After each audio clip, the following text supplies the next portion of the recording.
John Lusk here of Lusk Archery Adventures, series testing, successful hunting.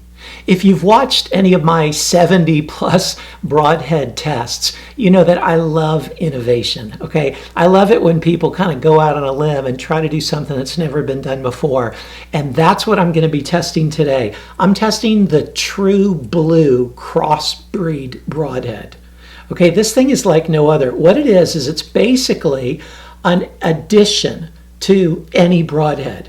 It's kind of like a make your own hybrid broadhead, okay? Make your own Frankenhead, if you will. Some people in archery talk call them Frankenheads. And what it is it's basically this aluminum ferrule that houses a 2-inch cut blade and holds it with an O-ring in place like that. And then it's threaded in the top, and you can screw in any broadhead to the top. You could use a field point if you wanted to, or you could use a 2-blade, or you could use a 3-blade, or a 4-blade. You can use whatever you want. And the whole idea is to add more weight to your arrow without having to change an insert. You're adding a full 100 grains. You're going to get extra momentum, extra kinetic energy, and extra FOC, and you're going to get a lot bigger cut. So I'm eager to test this thing out. When I first saw it, I thought, nah, no way, I'm not even interested in testing it. But then the more I read about it and heard about it, I got really intrigued. So I'm going to test it out. We'll zoom in, take a look at it close up,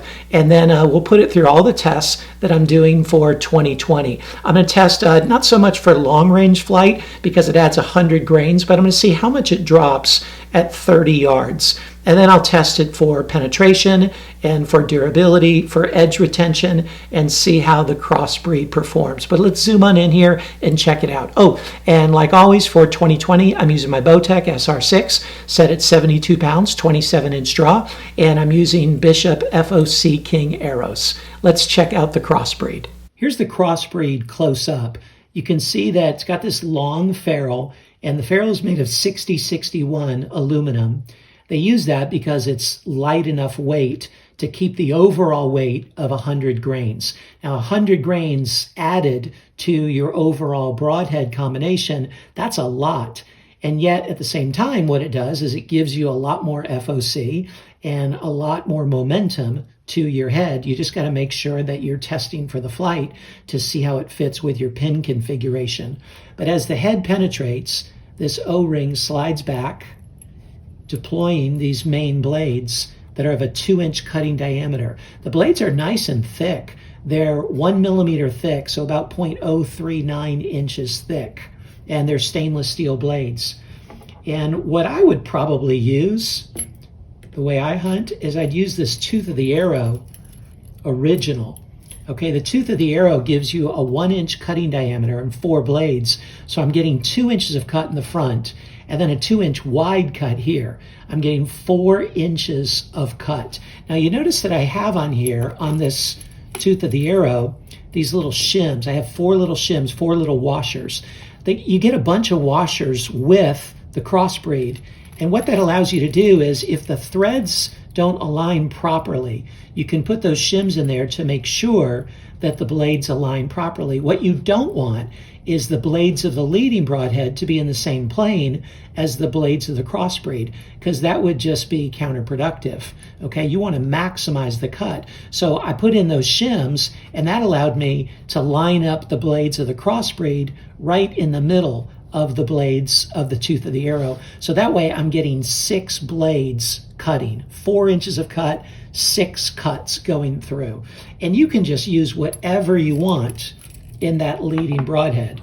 You could go with a tooth of the arrow XL if you really wanted to open up a big cut and get almost 4.5 inches of cut. Now you notice when I screwed that one in, the blades just aligned. Every thread is different. So the blades align perfectly with that. You're going to get 6 nice big cuts. You can do whatever you want with that main head. You could use a 2-blade, you could use a 4-blade, you could use a 3-blade, you could even use a big mechanical if you really wanted to get a big cut. But you can do it based on your setup and based on what animal you're hunting, and sky's the limit for all the different combinations of heads that you could use.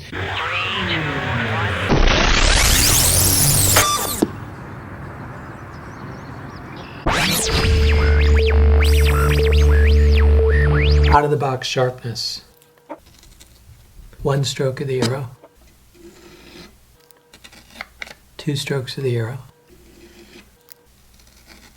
Three strokes of the arrow.